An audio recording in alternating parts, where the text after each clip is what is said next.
podcast is part of the Sports Social Podcast Network.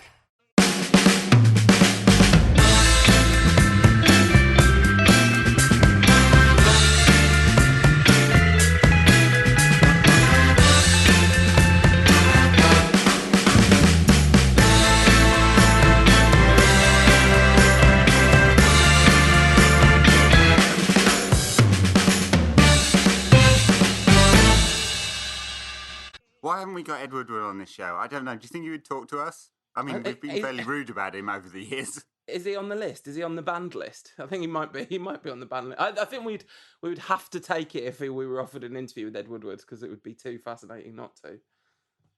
Yeah. I mean, I'm not sure he's done too many interviews where he's been challenged. I mean, the UWS interview, I haven't read all of it. It's sitting in my iPhone at the moment, as because it's 21st century, and so that's the subscription I have.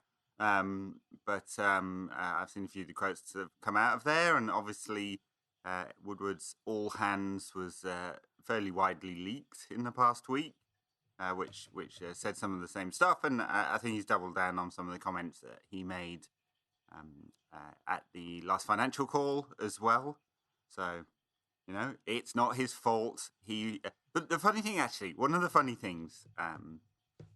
dichotomies that I see in Ed Woodward is he wants us to know that he's just a dude signing the check, right? It's not his fault. He said it's an insult to the people on the football side to say commercial things matter too much. It's not his fault that it's gone wrong over the last 6 years. But he also wants you to know he knows an awful lot about players and tactics and what's going on in the world of football. And he just can't help himself on that front. Yeah, there's a kind of like cake and eat it situation there. Oh God, there's a whole lot of cakeism going on with Woodward. So cakeism, is that how business people call have your cake and eat it? Do they call it cakeism? Yeah. No, so it's more Brexit terminology actually. Oh, okay, right. There's a lot of cakeists in the world of Brexit because they think they can get something. It doesn't matter. Let's not get into that. Let's definitely not do that. Yeah, so I mean that's my problem with Woodward really. Well, that's one of my problems with Woodward is that his ego, I think, is getting in the way of effective management here. And he's kind of said that in a couple of different ways over the past week or so.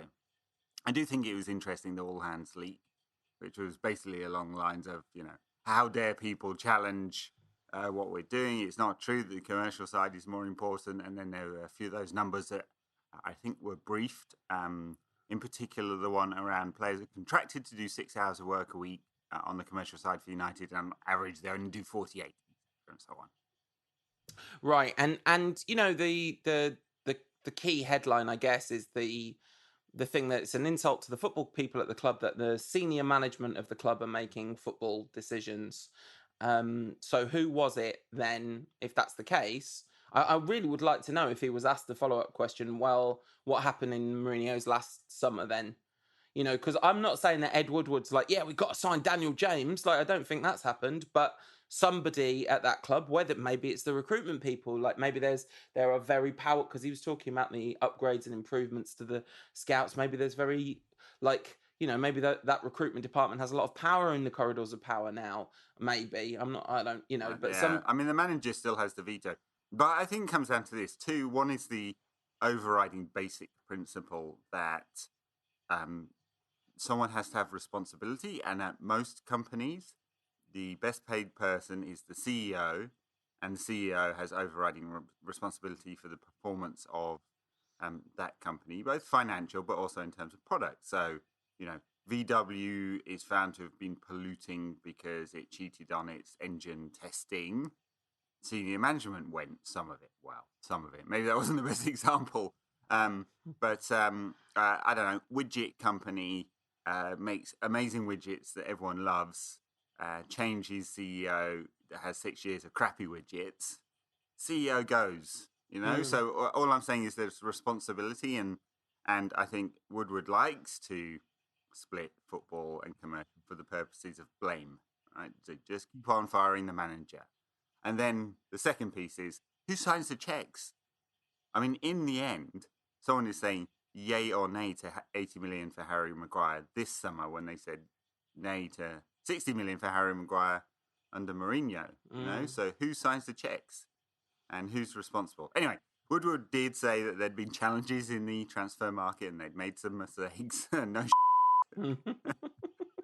I still come back to that list I put together. I don't know, 6 months ago or so. We had 49 players on it at the time. So I guess we're at something. 52. Now. Yeah, and I could only count about 5. I'd definitely say, undoubted success, and maybe it was less than that. Yeah, and even like the undoubted successes have not been that good. I mean, one of the things that I think is really interesting about where United are at right now. So I was on the Tifo podcast, and we talked a lot about the kind of the last few years. Name dropper. Yeah, it was fun. I had a good time. But the thing, we were talking a lot about the kind of overall state of play at United right now, and the one thing that is really interesting about this summer just gone is United didn't buy enough players, but it looks, it's early days still, but not that many of our signings have looked good up until October of the season after, the season after they were signed in the summer. And we've got and that's a good point. All 3 look good, and that's the first time that's happened for a long time. Yeah, to varying degrees, and I think we can all get caught up into the sort of meta narrative sometimes around transfers. Oh, aren't they great? I mean, after a few games, we all loved Darmian, although maybe we'd found out by 7 or 8 games. Yeah, in. by October he was done. Yeah. I mean, that's one of the other points around this this series of briefings and leaks and interviews. They want us to know that they really beefed up the scouting department and they do lots of data and analysis, and they've got in a private company that does extra data and analysis on players, and they had 850 players scouted at right back and came down to Wan-Bissaka. And of course, the kind of cynical old school part of my brain wants to go, well, Paul picked out Wan-Bissaka because he was clearly the best right back in the league last season. So yeah. So I was just thinking, I was like, I'm definitely not looking at advanced data analysis on right backs. I was like, I think we should buy that guy. He looks really good. So yeah. But look, I don't want to sound too cynical about that, because I do think there is a role for being smarter about data, and maybe it'll turn out that Daniel James was the purchase that no one else saw. And he turns out to be a really fine player for United. Maybe, right? I think he's playing a lot of games, and his numbers aren't that good. So there's still a maybe on that one. And then Harry Maguire, he's taken a little while to bed in. He's definitely made some mistakes, and quite a few, in fact. And I think there's some limitations to his game, and that was one of the other things that Woodward sort of admitted in these meetings, that in fact, United do pay a premium for players, which was interesting. So, talking of Dan James and Wan-Bissaka and Maguire, let's move on to the Liverpool game, where I thought all 3 of them played really well, particularly Dan James. I think that's the best I've seen him play for United so far. Didn't get a goal, did get a lovely assist. And I just thought he was really lively and effective. And perhaps it's not such a surprise. I mean, obviously, predicted a loss to Liverpool because they are just a lot better than us at the moment. But style-wise, we are going to do better in bigger games this season. That's going to be, and this was real evidence of that. Although for the first half, especially the first half of the first half, actually we sort of dominated and told the story of the play. And actually it was O-ring theory. It was Andreas Pereira and Ashley Young in that first 20 minutes that were causing us to lose possession and play to break down. But we kind of got into some really good areas early on, didn't really create anything with them. But then when Liverpool did put the accelerator down a little bit, then the space opened up, and I thought Rashford and Dan James playing in a front 2, thought Solskjaer got his tactics right. I thought it was a really good first half. Yeah, I mean, a few things to unpack there. Daniel James, yes, lively up front, and he had some really good moments. I think overall United were obviously set up to try and play on the break, and systems do make games, and here, even though Liverpool are a superior side at the moment, the system suited us. These are the games where United, I think, are going to look better. And United did a few of the things that kind of please fans and help not to lose, which is they did the grafty things well. They sat in a low block for a lot of the game. I mean, increasingly low throughout the game. Obviously pressed higher in the first half, and that helps. They made the right kind of tackles and interceptions. Andreas Pereira, we were chatting on the now famous WhatsApp group, Patreon level diamond. That's not true. It's just me and Ed not, and Tom. It's not true. You just can't get in there. No, it's too cool. We were talking about the merits of Andreas Pereira, and Tom was on the side of he had a really good game, and I was like, He didn't. Tom, let's be fair to Tom. I don't think he said he had a really good game. I think it was more along the lines of he wasn't completely useless in this game. Yeah. Anyway, I'm paraphrasing, and sorry if I've done Tom a disservice there. Not sorry. And anyway, he made a lot of interceptions and ball recoveries, like 10 ball recoveries, so and that's always a good sign of someone who's pressing. And he was United's number 10 behind the front two, but he was playing as a more defensive number 10 there to press and try and recover the ball in higher up the pitch, made a few tackles and interceptions, and did almost nothing on the creative side. So didn't create a single chance, had a couple of shots from distance, and made something like, I think it was 19 total passes, completed passes in the entire game, which is not a lot for a number 10.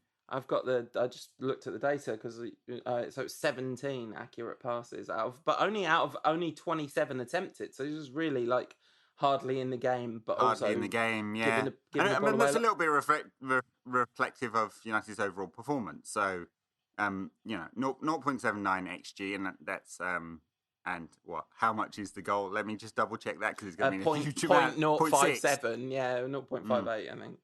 So yeah, United have made around 0.2 XG of chances in the rest of the game, and they set out to frustrate Liverpool, increasingly so as the game went on. So instead of the high press to frustrate Liverpool, the low block, but it worked. I mean, Liverpool this is the greatest team ever in the history of football, TM, and they hardly created a chance against us. And this was a defence that had Marcus Rocco and Ashley Young in it. Yeah, and to be fair, in the end, it was the fact that it was a defence that had Marcus Rocco and Ashley Young in it that was very specifically responsible for the fact that it was a draw, not a United win. I mean, in the low block, you're absolutely right. The guy from The Athletic did a write-up on the game, and he did the average position in the first and second half, and there's a massive, massive difference in United's average position. Wan-Bissaka's average position in the first half is over the halfway line, so really like pressing aggressively and high up the pitch, and it was working. It was really working, and then it's understandable that the team sat deep with a lead to defend. And because Liverpool are really good, and actually, I think United struggled to get the ball off Liverpool in the second half.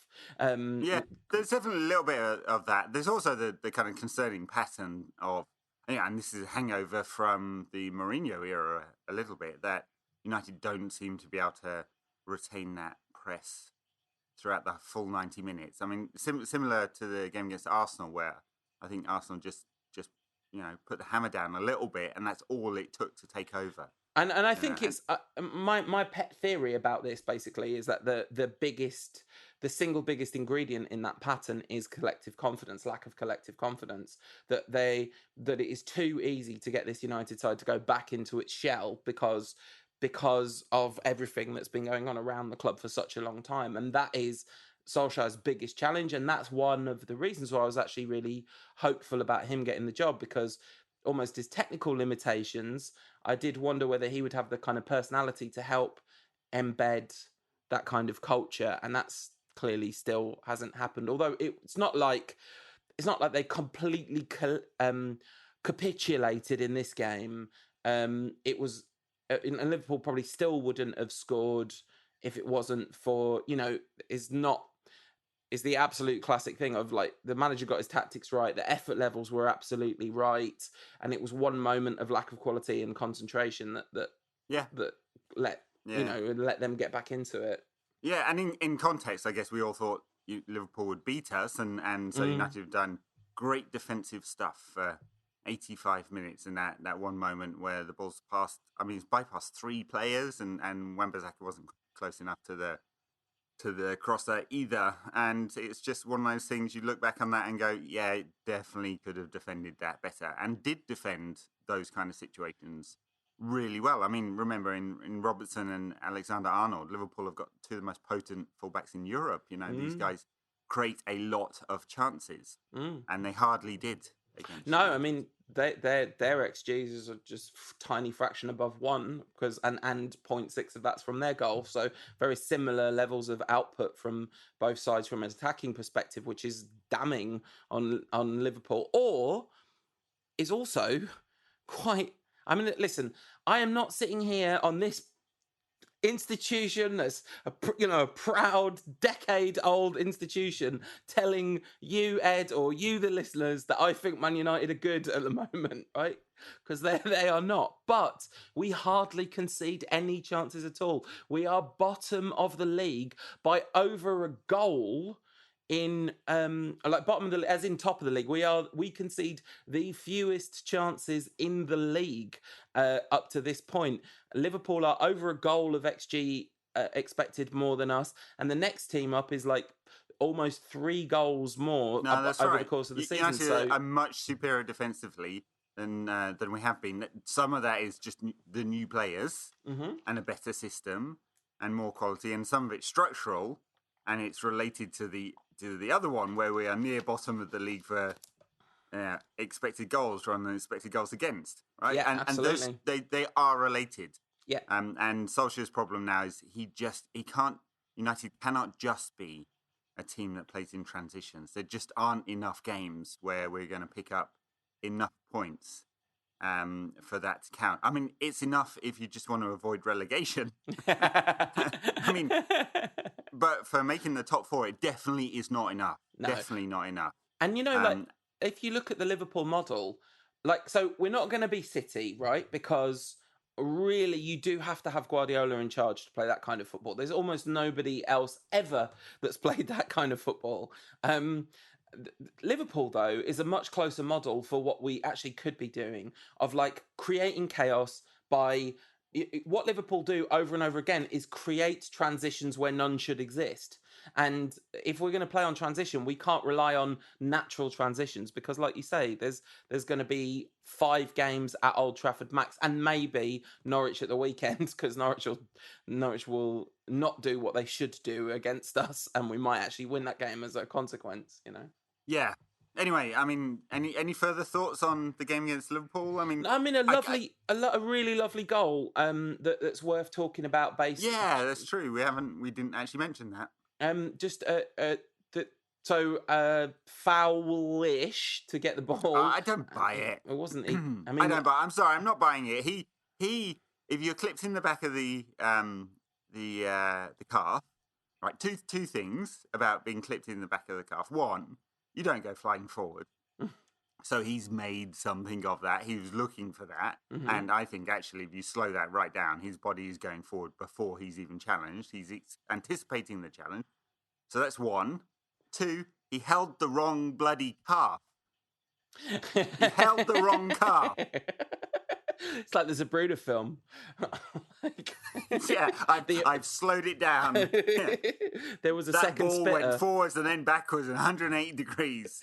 And Scott McTominay did not hit him hard. So I don't care. I think and mainly the reason why that's not overturned is because the referee didn't think it was a foul, and VAR has a high bar we've all talked about in the UK for overturning, and it wasn't an obvious error. No, absolutely. And so I was comfortable with that. I know there's about 500,000 people on Merseyside definitely not comfortable with it.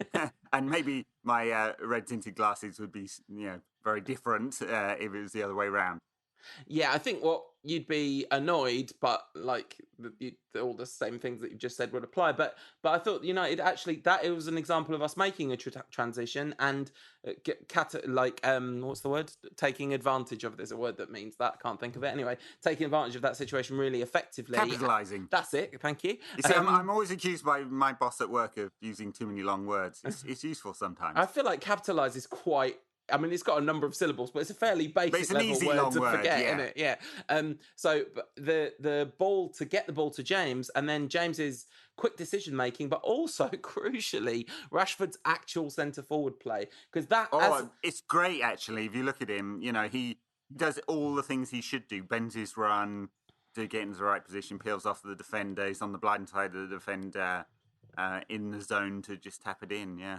And then he did the actual tapping in bit really well as well, because it's a big chance but it's not a guaranteed chance, and he kind of put it into the right area to get it under Alisson basically, and it was a fantastic goal all round. And then the only other thing to briefly mention is just the the Mane goal, which was ruled out for offside, and not for handball, which was I mean, I think it's a stupid rule, but it's the rule. It's obvious. Yeah. I mean, it's really clear. I mean, I agree. I think it's a stupid rule because we now have two handball laws. Yeah. One in attacking phases, one in defending phases. So that would not have been called handball if it was in the other penalty area. That would have been a natural position, and VAR would not have given a penalty for that one. But in an attacking phase, any touch of the ball on the hand in whatever kind of position and whatever the intention of the attacker that leads to a goal is going to be called handball. So,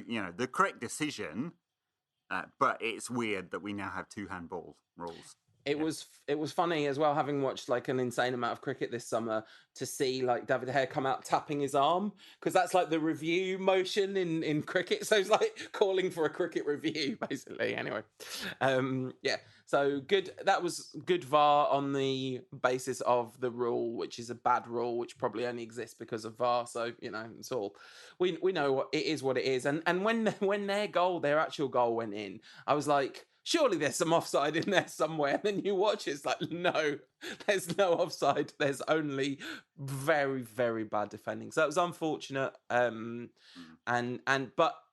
leaving Old Trafford disappointed with a 1-1 draw against Liverpool, that's something. I still think, I don't think this is like, it's a measure of how far we done fell. Exactly. I don't think this is any kind of turning point though, because I think all the exact same problems against teams that want to sit back are going to be there. So yeah. No, I mean, I was almost about to say, and Norwich might do that to us next weekend, but it comes back to my point about systems making games. I'm not sure they will, but look, on Rashford, I think it's great he scored 2 in 2 games now, because he scored for England, of course, in the international break, and hopefully that's the confidence he needs, because he has looked all out of sorts. And I actually thought his movement was pretty good for the whole game on the break, and maybe whatever little injury he'd been carrying has cleared up a bit. Maybe his confidence from scoring for England is back a little bit. He's got this goal now for United. I hope so, because it will get an awful lot of people off his back, and maybe we'll get a little break in a shifting system as well now Anthony Martial's fit again, And that's one thing, actually. Just, final word from me. Praise for Solskjaer for getting his tactics right for this particular game. But there are still questions for me about, his in-game management. He waited an awful long time to make any kind of changes against Liverpool when we were struggling. I mean, maybe that's because he hadn't got many options on the bench, really, which is part of it. And then brought Anthony Martial on for Rashford. Maybe he's protecting that injury. But Rashford was causing Liverpool some problems in the transition. So it was a little bit of a surprise. Anyway. Yeah. Minor quibble. My last thing that I wanted to mention, you talked about Rashford's movement. Also, the system, I think playing with 2 up front helped him as well, because there was the one where he shot just wide, which... the build up to that, Dan James took defenders away from him by making a run, and that was like centre forward partnership play working out well for Rashford. So anyway, in the end, not a terrible performance. Really disappointing ending, and disappointing second half generally. But yeah, that's where we're at, isn't it? Next up, Partizan. This might not be out by then, so we're not going to talk about that game much. Not also, all disrespect to the Europa League, that's a competition we almost shouldn't be talking about. Brandon Williams, talking about weird substitutions, I thought it was really weird to bring Brandon Williams on 93 minutes gone, like as if to run down the clock with a substitution at 1-1. That felt a weird decision. But anyway, he'll play, I guess, against Partizan, which is exciting because it would be nice if he would play from the start when Luke Shaw wasn't there, so somebody else didn't. Anyway, we can take some positives from this. Sure. Can we take any positives from the game with Partizan? Don't know. And I'm afraid my best analysis on this one is I think they're probably not very good. I just looked at a bunch of their results. So mixed. And I don't really know any of their players. You got any insight in Partizan? No, I am remaining deliberately uninformed about our Europa League opponents as a minor protest against our participation in that competition. Yeah, fair enough. I actually feel I should have done a little more prep on this one. I'd kind of forgotten that we got a Europa League game this week. Yeah.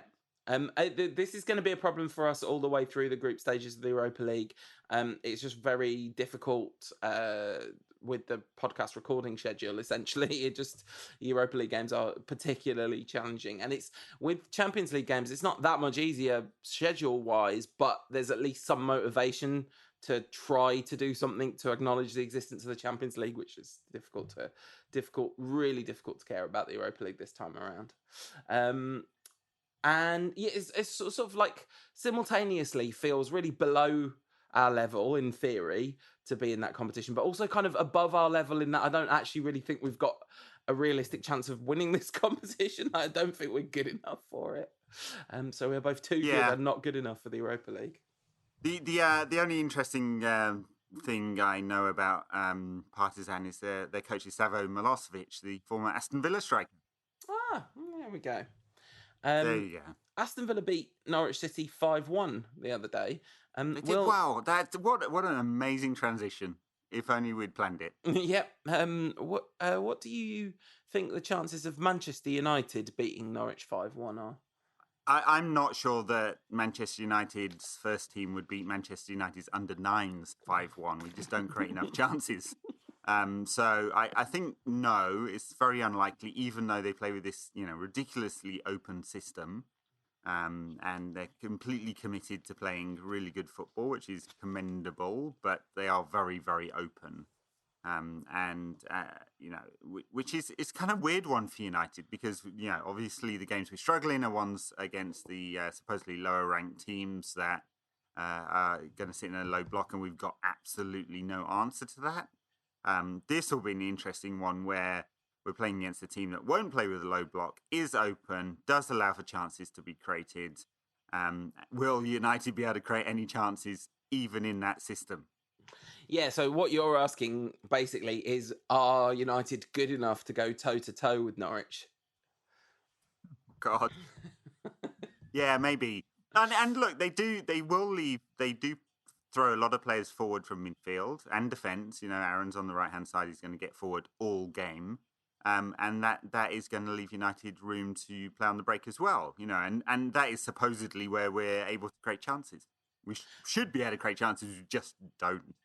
I guess one of the real problems with previewing this game is the squad is in such flux, and the one actual real crisis at United at the moment is definitely the injury crisis, which is really causing massive problems to the side. I mean, it's causing Fred to play in United's first team, although he was I don't know, he was all right against Liverpool. He hardly gave the ball away, but he is a defense first passer, isn't he? He's turning and finding one of the centre backs behind him a lot, especially with 3 centre backs to choose from behind him. But yeah, anyway, I guess we need to have Solskjaer's Friday press conference before we can make any kind of guess at what that team would be. We don't know whether Martial is ready for start. Yeah, might be so? ready. I mean, obviously we've got another injury against. We didn't really mention it against Liverpool with Tuanzebe injured in the warm-up. Which is another thing to say in United's kind of plus column, given that they had to make a last-minute injury change and they were playing a new defensive system and they looked really defensively I mean, I imagine they played that system in training all week. Yeah, sure. In preparation. But no, I mean, Rocco came in and didn't do too many Rocco things, which was, good. Just did reasonably sound defensively. I mean, I imagine we'll go back to a back four for this game.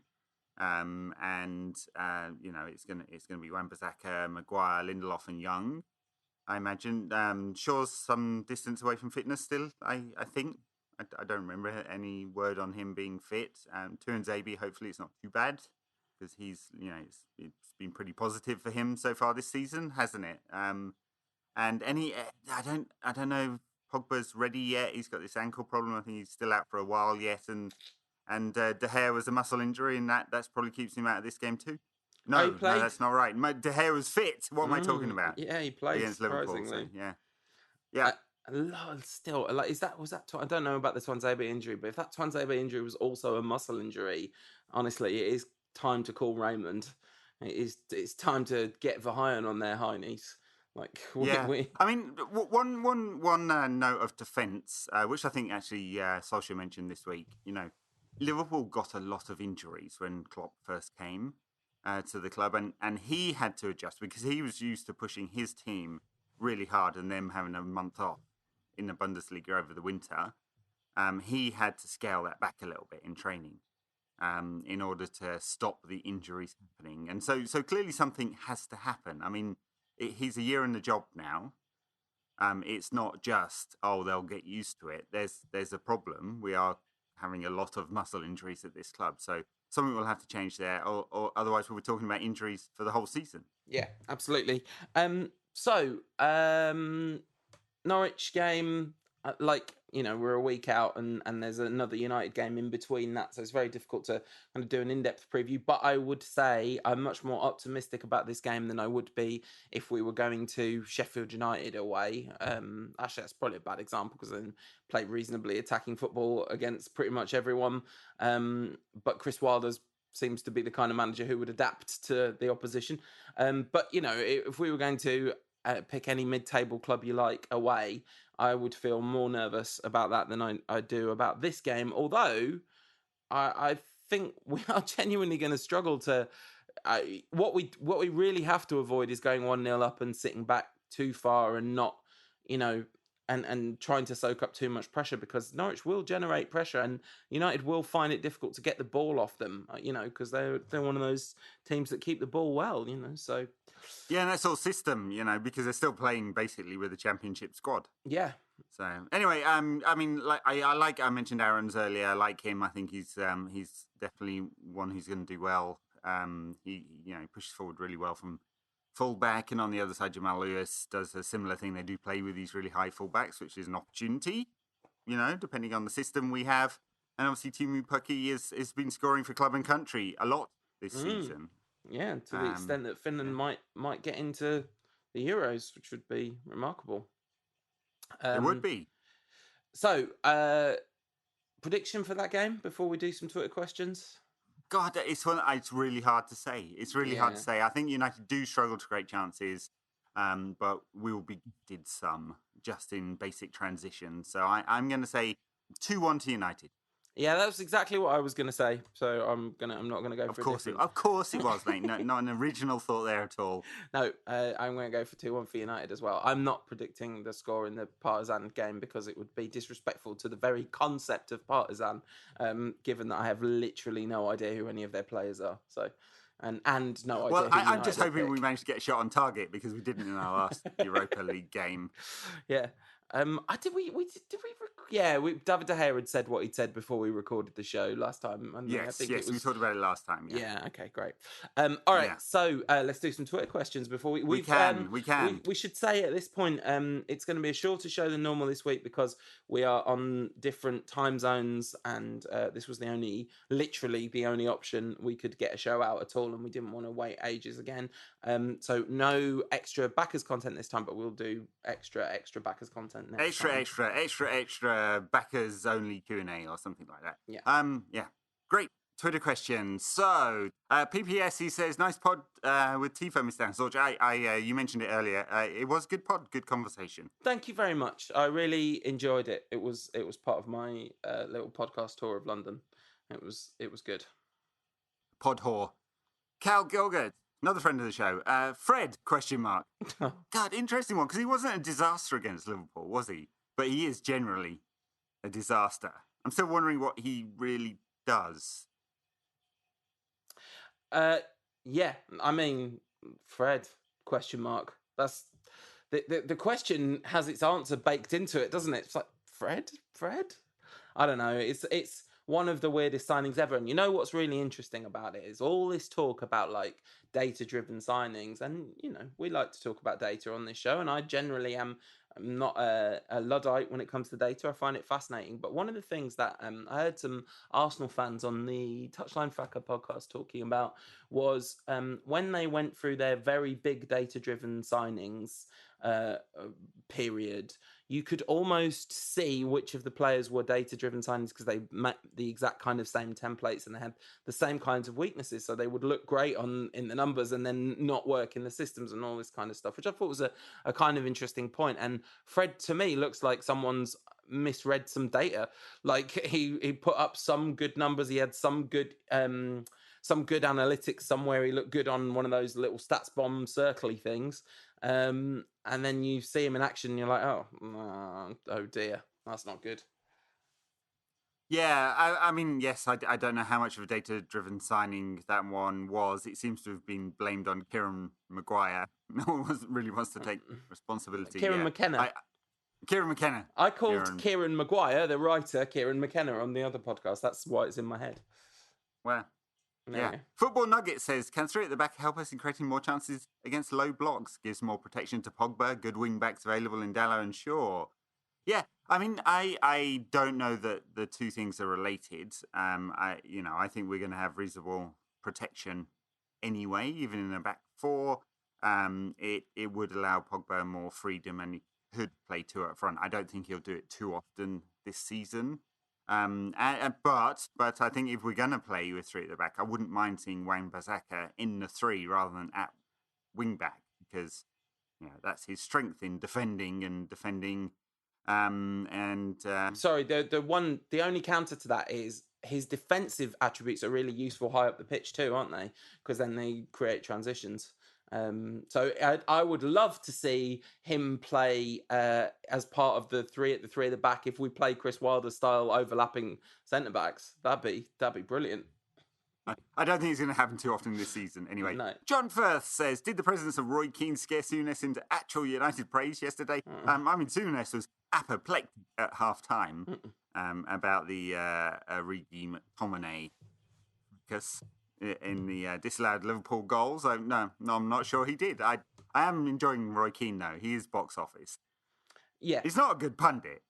He's not, but he's, as in, he's not going to provide any kind of level of depth of the analysis, but he's entertaining. Keane, Mourinho and Souness, like as if football hasn't got a big enough problem with toxic alpha males. That is a heck of a booth. It really is. Talking of toxic, Mourinho saying, he'd love Ollie's job, no pressure, 3 years to build a team, etc. I mean, come on, man. You don't have to be that bitter. Even Mourinho, actually, in recent weeks has admitted that he deserved the sack at United. He failed at United. He doesn't get to snipe at Ollie or make sort of, passive-aggressive comments of that nature. At the Keens saying, in case I miss it when you tweet out the questions for the pod this week, is it just me that think it's not the lack of a big number 9 that's the reason we don't score enough goals, but it's the fact that we have very limited creativity in midfield? I mean, without Pogba, we have almost no creativity in midfield, and I'm pretty sure that you and I have spent all season saying the big problem is a lack of creativity. So I don't think it's just you, Mike. I definitely don't think it's just you. Yeah. Lack of creativity. We talked a lot about Ed Woodward and the various briefings. One of the other words that has been allowed to get out there is United are targeting 4 signings in January, and then it was quickly followed up by the inevitable article, it's difficult to sign anyone in January. Yeah. So make of that what you will. It's Schrodinger's transfer market. Yeah, absolutely. How many other podcasts did Paul do last week, says Jax365. Also, have you read the UWS interview with Ed Woodward? What are your thoughts? Well, we mentioned the second one. Paul, how many podcasts did you do last week? I did 3, 2 of which have already been released. So I did Talking Tactics on the Friday night, where I talked for an hour about how much I hate the gambling industry, because it was a little gambling industry special, like gambling and football. And then the TIFO podcast, where I talked for an hour about how terrible United are with Joe. It was really nice because I've known Joe a long time, but we very rarely are in the same room. So it was really nice to have that conversation there. And I think they do excellent work at TIFO, basically. And then I was on my friend Steve Burns' video games and movies podcast, and that's going to come out at some point in the future. But that was really fun too. Very good. What was the highlight of beating City yesterday, says Adam Bateman. We didn't mention this in the front part of the show, but United beat City in the Women's FA Cup 2-0. Katie Zellum and Jess Sigsworth scoring the goals. On a really good run at the moment. Haven't conceded any goals in the last 3 games and beat Liverpool, Spurs and City in succession. That is a massive, massive result, isn't it? That's enormous, because City in the women's game are, they're a similar level to what they're at in the men's game, I guess, although perhaps they've got more... although Arsenal and Liverpool are providing pretty good competition for City's men's team, aren't they? Although I think rumours of the season being over by October might be slightly exaggerated.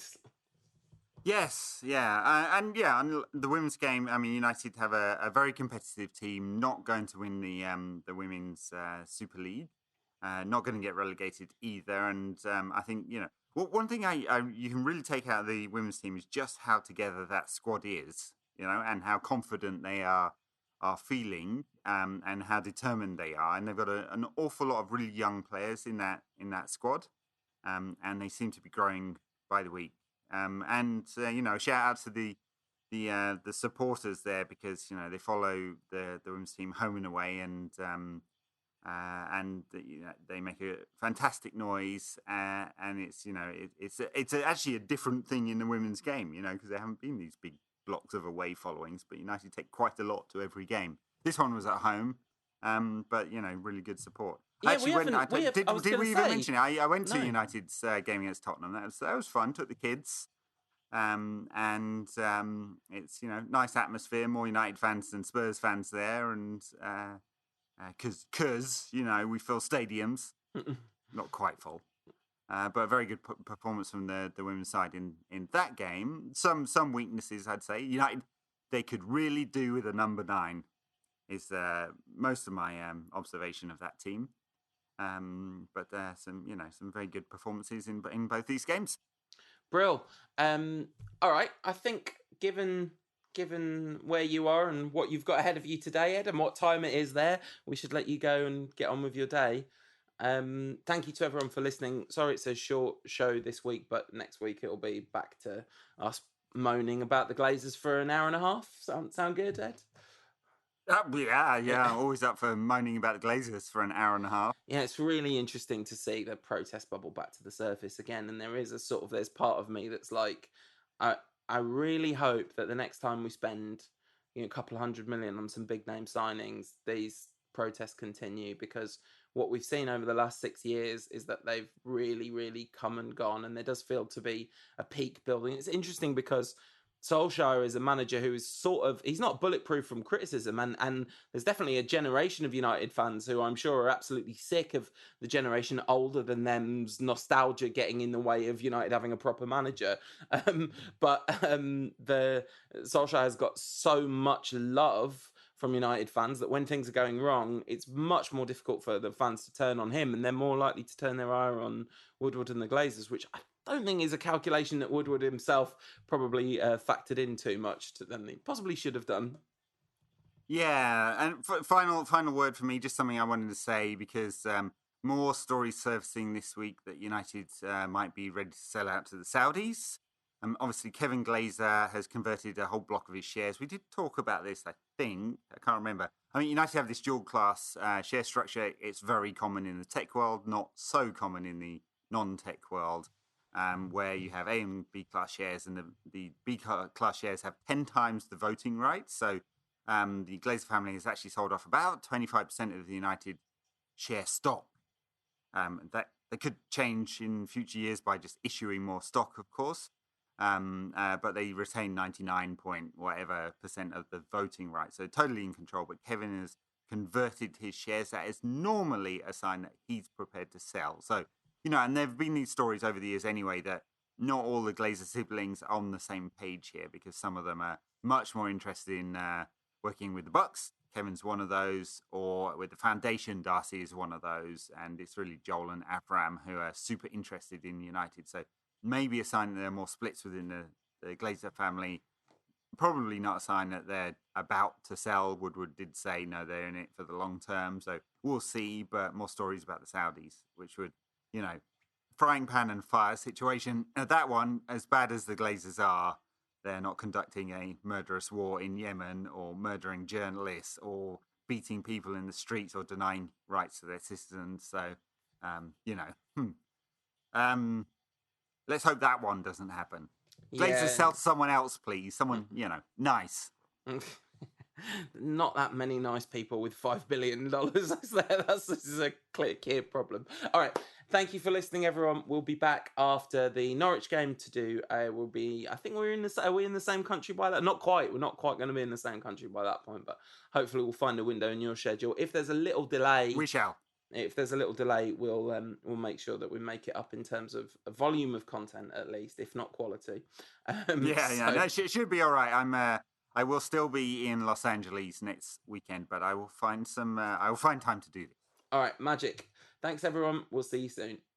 All right. Bye now. This podcast is part of the Sports Social Podcast Network.